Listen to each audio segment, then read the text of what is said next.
अच्छा, वो कहानी याद है जिसने कुछ साल पहले इंटरनेट पर तहलका मचा दिया था कि कैसे लोगों के स्मार्ट घर ही उनके लिए जेल बन गए थे। टेक्नोलॉजी के हाथ से निकल जाने की कहानी। आज हम लंदन लॉकडाउन की उसी कहानी की गहराई में उतरेंगे। एक ऐसी डिजिटल भूत की कहानी जो खतरनाक रूप से असली लग रही थी। और ये बात आज के दौर में शायद सबसे ज़्यादा फिट बैठती है। हमारे घर जो हमारी सबसे सेफ जगह होनी चाहिए, अब वो तारों और सिग्नल्स के एक ऐसे जाल से जुड़े हैं जो हमें दिखाई नहीं देता। तो सवाल यहाँ ये उठता है, क्या जो टेक्नोलॉजी हमारे आराम के लिए बनाई गई थी वही हमारा पिंजरा बन सकती है? तो चलिए, कहानी शुरू होती है 2025 की एक सर्द सुबह से लंदन के हाईटेक इलाके शॉर्डेज में। वहां बिना किसी वार्निंग के एक ऐसे रहस्य ने जन्म लिया जो बहुत जल्द एक डिजिटल बुरे सपने में बदलने वाला था। और पता है, सब कुछ शुरू हुआ एक बहुत ही मामूली सी चीज से, एक सॉफ्टवेयर अपडेट। स्क्रीन पर एक छोटा सा मैसेज जो बेहतर सिक्योरिटी का वादा कर रहा था। किसी को भी यह अंदाजा नहीं था कि यह मासूम सा दिखने वाला अपडेट असल में उनके ही घरों पर कब्जा करने का पहला कदम था। तो चलिए जरा समझते हैं कि कब्जा आखिर हुआ कैसे, स्टेप बाय स्टेप। कहानी के मुताबिक जैसे ही लोगों ने अपडेट को मंजूरी दी, उनके स्मार्ट होम सिस्टम्स ने अपने आप काम करना शुरू कर दिया। सबसे पहले तो मैनुअल कंट्रोल्स ने काम करना बंद कर दिया, जिससे लोगों का अपने ही घरों से कंट्रोल पूरी तरह छूट गया। जरा सोचकर देखिए, दरवाजे अपने आप लॉक हो जाते हैं, खिड़कियों के पर्दे गिरकर बाहरी दुनिया से आपका कनेक्शन काट देते हैं, और फिर वाईफाई बंद, मतलब मदद मांगने का हर रास्ता बंद। ये एक डिजिटल पिंजरा था जिसे उसी टेक्नोलॉजी ने बनाया था जो आराम देने का वादा करती थी। और फिर आया वो हिस्सा जिसने इस कहानी को सच में डरावना बना दिया। घरों के स्पीकरों से एक जानी पहचानी बच्चों की कविता की एक बहुत ही अजीब, बिगड़ी हुई धुन बजने लगी। ये एक तरह का साइकोलॉजिकल अटैक था, एक ऐसा खौफ जिसने इस कहानी को लोगों के दिमाग में हमेशा के लिए बैठा दिया। और जैसे इतना ही काफी नहीं था, टीवी स्क्रीन्स पर एक उल्टी गिनती शुरू हो गई।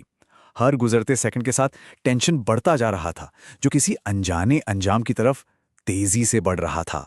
लेकिन क्या सच में ऐसा हुआ? जवाब है नहीं, बिल्कुल नहीं। ऐसा कुछ भी नहीं हुआ, एक भी चीज नहीं। ये कहानी जो हमने अभी सुनी, ये पूरी तरह से एक बनावटी किस्सा थी, एक धोखा, एक अफवाह। तो फिर सबसे बड़ा सवाल ये उठता है, आखिर इतने सारे लोगों ने इस पर यकीन कैसे कर लिया? तो अब आते हैं हमारी पड़ताल के अगले हिस्से पर, ये समझना कि आखिर ये कहानी इतनी असली महसूस क्यों हुई, क्योंकि ये सिर्फ एक अफवाह से कहीं ज्यादा थी।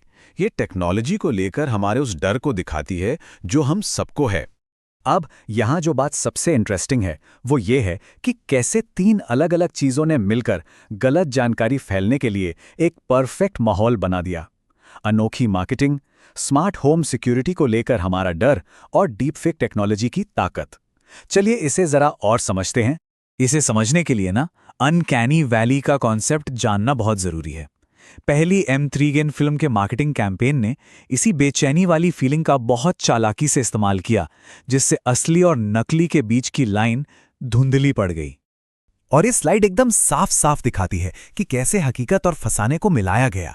देखिए, पहली फिल्म के प्रमोशन के लिए M3 जैसे कपड़े पहने डांसर्स को पब्लिक जगहों पर भेजा गया था। उनकी रोबोट जैसी अजीब हरकतों ने लोगों को बेचैन कर दिया, और इसी ने लंदन लॉकडाउन की झूठी कहानी पर यकीन करने के लिए एक मजबूत जमीन तैयार की।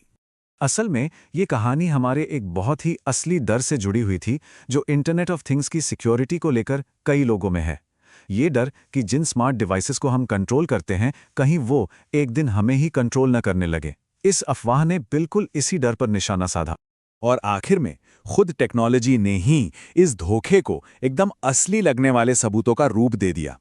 डीप फेक वीडियो और ऑडियो इतने रियल लगने लगे थे कि सोशल मीडिया यूज करने वाले एक आम इंसान के लिए नकली और असली न्यूज रिपोर्ट में फर्क करना लगभग नामुमकिन सा हो गया था। तो चलिए अब आखिरी हिस्से की तरफ चलते हैं और देखते हैं कि बारीकी से जांच करने पर यह पूरी कहानी कैसे ताश के पत्तों की तरह ढह जाती है।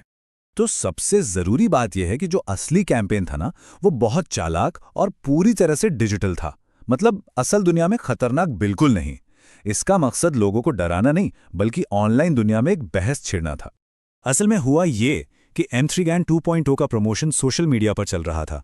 M3 गैन का एक AI कैरेक्टर फिल्म के ट्रेलर्स के कमेंट सेक्शन में जाकर असली लोगों से मजाकिया अंदाज में बहस कर रहा था, जिससे एक बड़ा मजेदार और वायरल माहौल बन रहा था। इसका लोगों को कैद करने से दूर दूर तक कोई लेना देना नहीं था। और यहीं पे हम उस सबसे बड़े कारण पर आते हैं जिसकी वजह से ये अफवाह कभी सच हो ही नहीं सकती थी, और वो है कानून।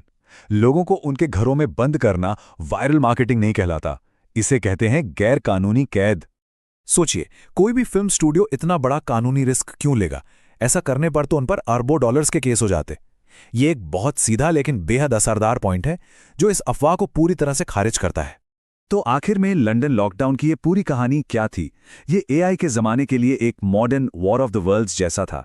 ये हमें दिखाता है कि हम उसी टेक्नोलॉजी के धोखे में कितनी आसानी से आ सकते हैं, जिसके बारे में ये फिल्म हमें चेतावनी देने की कोशिश कर रही है।